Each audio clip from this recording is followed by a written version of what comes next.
ইন্নাল্লাহা আশতারা মিনাল মুমিনিনা আনফুসাহুম ওয়া আমওয়ালাহুম বিআন্না লাহুমুল জান্নাহ।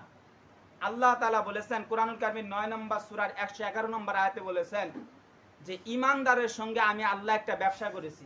কার সঙ্গে ব্যবসা করেছে? ঈমানদারের সাথে, সবার সাথে না, ঈমানদারের সাথে আল্লাহ তাআলা একটা ব্যবসা করেছে। আমরা যারা মসজিদে আছি সকলে ঈমানদার নাকি? সকলে ঈমানদার। তাহলে আমাদের সঙ্গে আল্লাহ একটা কি করেছেন? ব্যবসা করেছেন। এই ব্যবসাটার দুইটি কথা বলেছেন, দুইটি জিনিসের বিনিময়ে আল্লাহ ব্যবসা করেছেন ঈমানদারের সাথে। এক নম্বর হলো জান, দ্বিতীয় নম্বর হলো কি? মাল।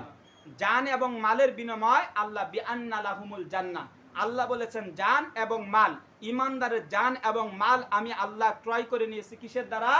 জান্নাতের দ্বারা।